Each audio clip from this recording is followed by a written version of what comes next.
Welcome everyone to integration. Integration is a topic that's an extension of differentiation. Now, the process of integration is essentially backwards of differentiation. For differentiation, we know if we have y and we differentiate that, we get dy dx. Now, integration, sometimes referred to as anti-differentiation, takes dy dx and gives us y. Now, the main application of integration, apart from reversing differentiation, is finding the area underneath a curve. Now, we'll introduce that with a couple of basic examples. So we see this diagram here. We have a function that's equal to x squared plus 1. Now, we can estimate the area underneath the curve with our left point estimate. LP stands for left point. Now, what we have here is we have x squared plus 1, and we want to find the area underneath the curve from x equals 0 to x equals 3. Now, what is the area underneath the curve exactly? Well, it's the area that's underneath a function, but it's above the x-axis as well. So it's this area here. So here's the x-axis, here is the function. It's the area in between there. And we do it from x equals 0 to x equals 3. Obviously, it's not reasonable to do it forever, from negative infinity to infinity, so usually we find the area in between two x values. In this case, it's 0 and 3. So the area that we're trying to approximate in this case is this area here. Now, using integration, we can get the exact area underneath the curve, but LP, which stands for left point estimate, is essentially an approximation to that. So what the left point estimate does is it splits up the area into rectangles. So in this case, we're going to do rectangles of width 1. So we're going to make a rectangle from 0 to 1.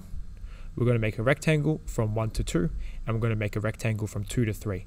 So in total, 3 rectangles. Now the left point estimate, what it does is it takes the height of the rectangle as the left point of our x-bound for that rectangle. So for example, the rectangle from 0 to 1, the height of the rectangle will be connected to the left point, which is 0. So in this case, this is the rectangle from 0 to 1. The rectangle from 1 to 2, we'll use a different color. The height of it is at the left point, which is at 1. So this will be the rectangle from 1 to 2. And then the rectangle from 2 to 3, the height is at the x value of 2. So this will be the area from 2 to 3. Now, the estimation method, what it does is it calculates the area of these rectangles, adds them up, and that approximates that as the area underneath the curve. So let's shade that area now.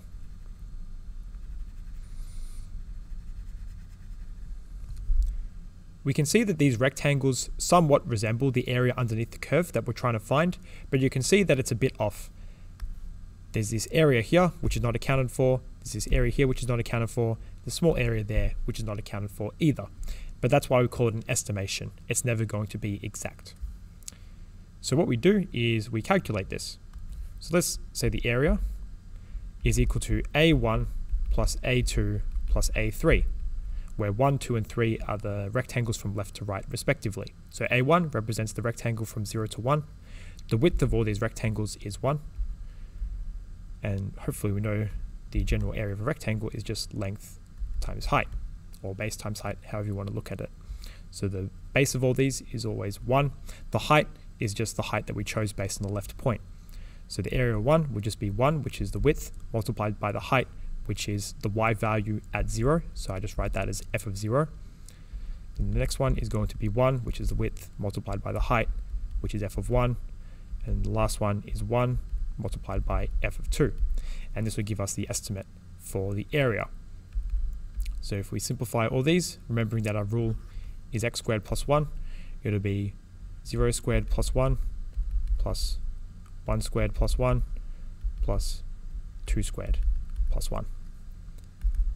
If we had to simplify this, it'll be 1 plus 1 plus 1 plus 4 plus 1. In total, we get 3 1s plus a 4, which is 7, plus another 1, which is 8. So the estimation of our area is 8 units squared. Now the true area is presumably larger than this, but we'll teach you how to calculate that in a future video. Now, the other main estimation method is very similar. It's RP, which you can guess, it stands for right point estimate. So it's exactly the same thing. Do it from 0 to 3, and we'll split it up with the same width of rectangles. We'll use 1.